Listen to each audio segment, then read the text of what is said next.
नमस्कार मंडळी, मी आज बनवणार आहे पनीर। त्याच्यासाठी मी पनीर घेतला आहे, लसूण घेतला, अद्रक घेतलं, खोबरं घेतलं, कोथिंबीर घेतली, कांदा घेतला आहे। मी आता गॅसवर कढई ठेवली, त्याच्यात तेल गरम करत ठेवलं। आता खोबरं फ्राय करायचंय तेलामध्ये थोडं लालसर होईपर्यंत। तुम्ही बघू शकता, मस्त असं लालसर होऊ द्यायचं आणि लालसर झाल्यानंतर ते आता मी डिश मध्ये काढून घेणार आहे। डिश मध्ये काढून झाल्यावर आता त्याच्यामध्ये मी आल्याचे तुकडे बारीक कट केले, ते थोडेसे फ्राय करून घेते। ते फ्राय झाल्यानंतर ते पण मी आता डिश मध्ये काढून घेणार। मग कोथिंबीर थोडी फ्राय करून घेणार। कोथिंबीर फ्राय झाली का ती पण मी डिश मध्ये काढून घेणार। आता इकडे जो बारीक कट केलेला कांदा होता तो आता मस्त लालसर होईपर्यंत मी फ्राय करून घेणार आहे। थोडंसं तेल टाकते।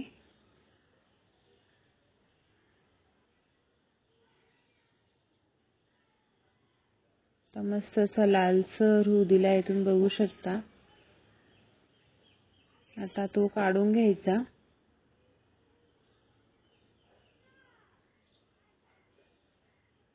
आम्हाला अशीच आवडते पनीरची भाजी। कोणी बरेच प्रकारची वेगवेगळ्या पद्धतीची बनवतात, पण आम्ही अशाच पद्धतीने बनवतो। तर कशी वाटली तुम्हाला नक्की कमेंट करून सांगा। आता मी थोडं पनीर पण थोडंसं फ्राय करून घेणार आहे। छान चव लागते त्याची पण थोडं फ्राय केल्यावर। थोडा वेळ फ्राय करून घेईल तेलामध्ये।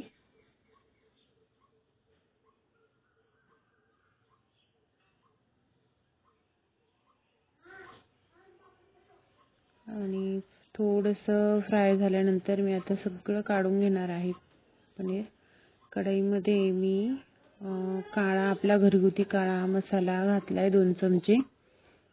थोडं पाणी टाकून आणि थोडंसं तेल सुटेपर्यंत फ्राय करायचा। आणि इकडे खोबरं, लसूण, कोथिंबीर, कांदा सगळं मी असं बारीक वाटण केलेलं आहे त्याचं पण। आणि आता मीठ घालून घेणार आहे।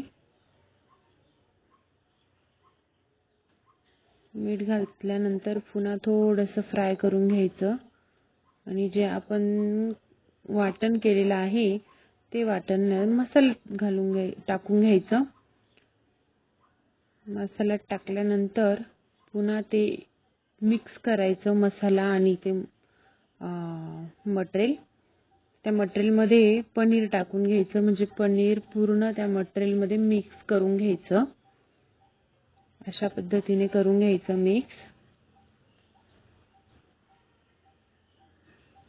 छान भाजी लागते, नक्की ट्राय करून बघा।